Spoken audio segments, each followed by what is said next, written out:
Welcome back to the Sports Booth YouTube channel. Today we are fixing the rugby calendar. Now, I wouldn't say the rugby calendar is broken, so there's nothing really to fix. Good. Job done. What? Bro, what are you talking about, man?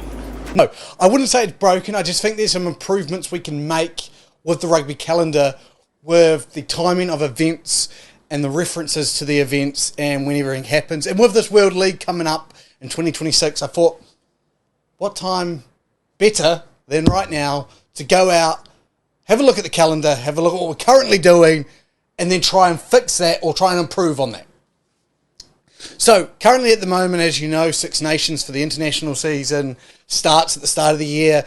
Rugby Championship kicks off in the middle of the year, / August normally, with June internationals as well chucked in there if you're not in a Rugby World Cup year. So you'd normally go international rugby for Northern Hemisphere at the start. For the Six Nations is about August, September, with the June internationals, and then November internationals as well, or the Northern tours for the Southern Hemisphere folks.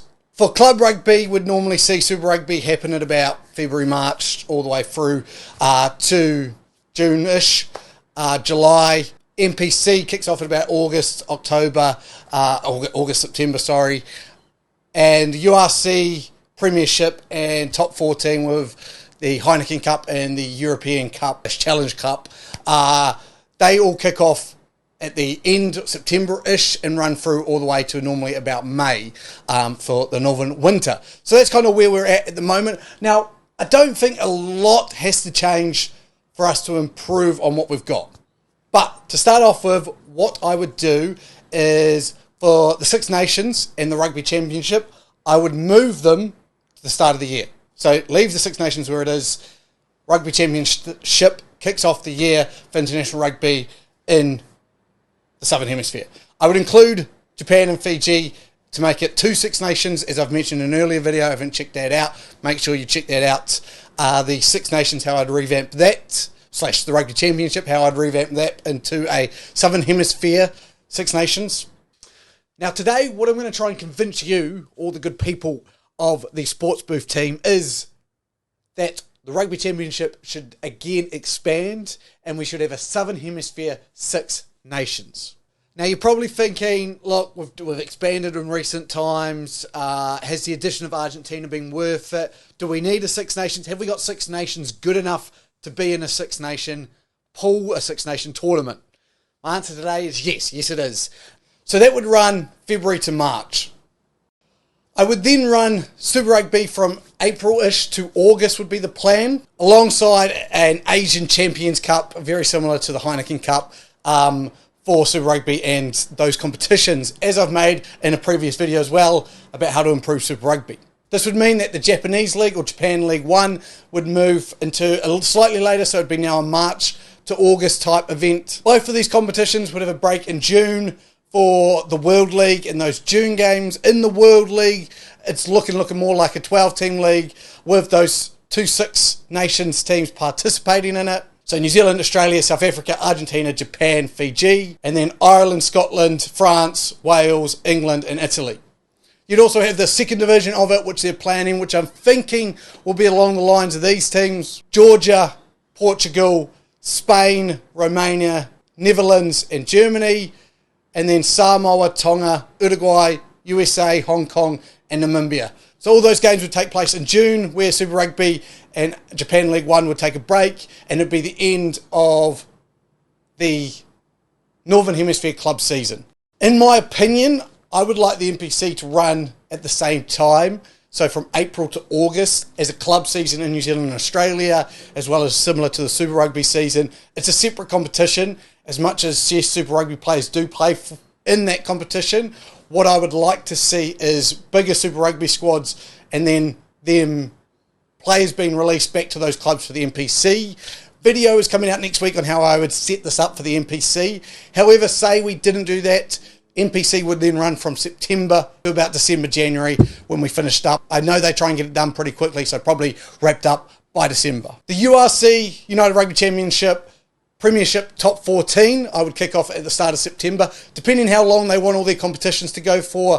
Depends when they'd start in September. And the reason I say this is because I would want them all to finish on the same weekend in May. So the last weekend in May, I'd love the Premiership final to be on a Friday, the URC final to be on the Saturday, and the French final to be on the Sunday.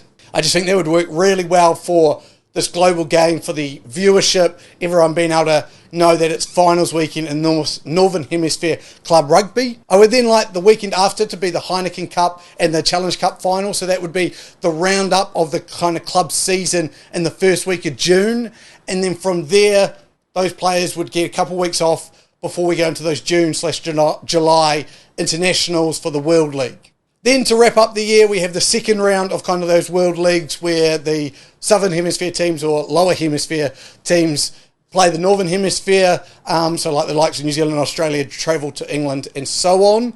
And that wraps up our calendar really well. So in my mind, it's kind of like, if you're looking at it from a Southern Hemisphere perspective, you've got the Rugby Championship at the start of the year, so your rugby season kicks off at February-ish. It will then finish, in my ideal world, in August, or you'll have the NPC that runs during the summer season for New Zealand. Then from August, you'll have those All Blacks go into kind of a bit of a break from August to about September, October, then to come together to get ready for the Northern Tour, or the Wallaby, South Africa, so on. For the Northern teams, their season obviously kicks off in September, has a little break for November, December World League games, has a little break for the Six Nations in February and March, and then wraps up in May. It then gives them a couple of weeks off before June, where they have the World League games for those internationals, and then can have July / like a bit of August off for those international players who have a big season, have played a long season. Obviously, a lot of rugby in there, and I totally understand health and safety, and you've got to watch out for players not playing too much. But I think if we said, yes, this was the rugby calendar every year, now I would love for the fact that those teams could move, so Georgia could get promoted up into the Division 1 of that World League and so forth, and with the same with the Rugby Championship and Six Nations, just to make it a bit more competitive, and to make it a bit more entertaining as well. There's something to play for when you're playing those games. So yeah, I totally see lots of things like that working, but to me this works out to be like the perfect rugby calendar. I think the only really empty period is that August period, where you're finishing up the Super Rugby in Japan League 1, and you're heading into September with the Northern Hemisphere Club Rugby season starting.